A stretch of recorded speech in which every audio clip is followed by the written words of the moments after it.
नमस्कार दोस्तों, संचार अकेडमी में आप सभी का स्वागत है। स्पीकर का पद, क्या स्पीकर के चुनाव को लेकर फंसा पेंच, यही आज का मुद्दा रहेगा। इसके बारे में देखते हैं कि स्पीकर के पद को लेकर क्या क्या खींचातान जो है पक्ष और विपक्ष के बीच में हो रही है। आप सभी को बता दूं मैं कि 18वीं लोकसभा की पहला सत्र चल रहा है। 18वीं लोकसभा जो चुनी गई है आपकी 2024 में, तो इसका पहला सत्र चल रहा है और आज उसका दूसरा दिन था।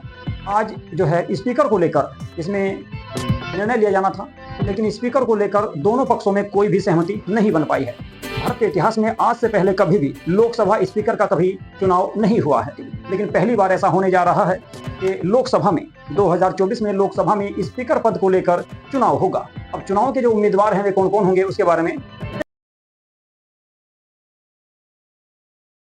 स्पीकर के लिए होगा चुनाव, विपक्ष की ओर से के सुरेश ने भरा नाम। पिछले 72 सालों में लोकसभा स्पीकर को दोनों पक्षों के द्वारा, पक्ष और विपक्ष दोनों के द्वारा ही सर्वसम्मति से उसका चुनाव किया जाता था। लेकिन अब पहली बार 2024 लोकसभा चुनाव में ऐसा होगा, पहली बार लोकसभा चुनाव में ऐसा होगा कि विपक्ष ने भी अपना उम्मीदवार उतारा है। विपक्ष और पक्ष दोनों के द्वारा अपने अपने उम्मीदवार उतारे गए हैं और पहली बार भारत में लोकसभा का चुनाव होने जा रहा है। अब इसके बारे में राहुल गांधी जी ने क्या कहा उसके बारे में आगे सुनते हैं। देखिए कि प्रधानमंत्री ने कहा है कि ऑपोजिशन को कंस्ट्रक्टिवली सरकार के साथ कोऑपरेट करना चाहिए। ऑपोजिशन ने क्लियरली कहा है, राजनाथ सिंह जी का खारगे जी को फोन आया, राजनाथ सिंह जी ने खारगे जी से कहा देखिए आप हमारे स्पीकर को सपोर्ट कीजिए। ऑपोजिशन, पूरी ऑपोजिशन ने कहा है, हमने सबके सबसे बात की है, पूरे ऑपोजिशन ने कहा है कि हम स्पीकर को सपोर्ट करेंगे, मगर कन्वेंशन ये है कि डेप्यूटी स्पीकर ऑपोजिशन को मिलना चाहिए। राजनाथ सिंह जी ने कल शाम कहा था कि वो खारगे जी को कॉल रिटर्न करेंगे। अभी तक राजनाथ सिंह जी ने खारगे जी का कॉल रिटर्न नहीं किया है। तो मोदी जी कह रहे हैं कंस्ट्रक्टिव कोऑपरेशन हो और फिर हमारे नेता को इंसल्ट करा जा रहा है। तो नियत साफ नहीं है। नरेंद्र मोदी जी कोई कंस्ट्रक्टिव कोऑपरेशन नहीं चाहते हैं, क्योंकि कन्वेंशन है कि डेप्यूटी स्पीकर ऑपोजिशन का होना चाहिए।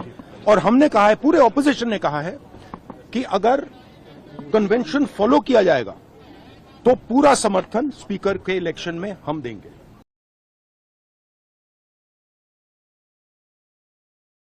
सब सामने आ जाएंगी, सब चीजें सामने आ जाएंगी, सब सामने आ रही है अभी चीजें, अभी सब सामने आ रही चीजें। जो विपक्ष की मांग यही थी कि उपाध्यक्ष विपक्ष का हो।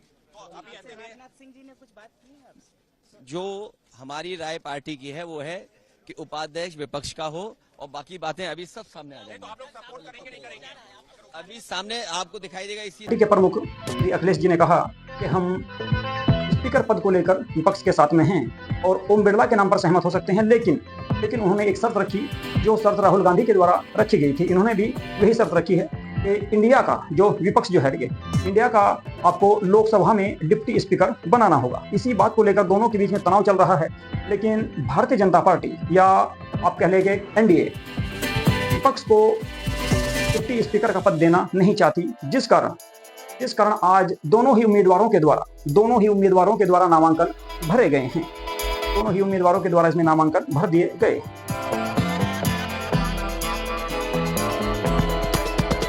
अब देखना है कि कल मतदान होगा, कल स्पीकर के पद को लेकर मतदान होगा और किसकी जीत और किसकी हार होती है ये इसमें देखा जाएगा। तो पहली बार भारत में, पहली बार भारतीय इतिहास के 72 सालों में, यानी कि जब से देश आजाद हुआ है और जब से लोकसभा के चुनाव होते आ रहे हैं, तो यानी कि 1952 से लेकर और 2024 तक या 2023 तक, अब तक कभी भी लोकसभा स्पीकर के पद को लेकर चुनाव नहीं हुआ भारत में। पहली बार ऐसा होने जा रहा है कि लोकसभा स्पीकर के पद को लेकर सदन में मतदान होगा और ये मतदान होगा आपका कल। तो देखेंगे इसमें कल कौन जीत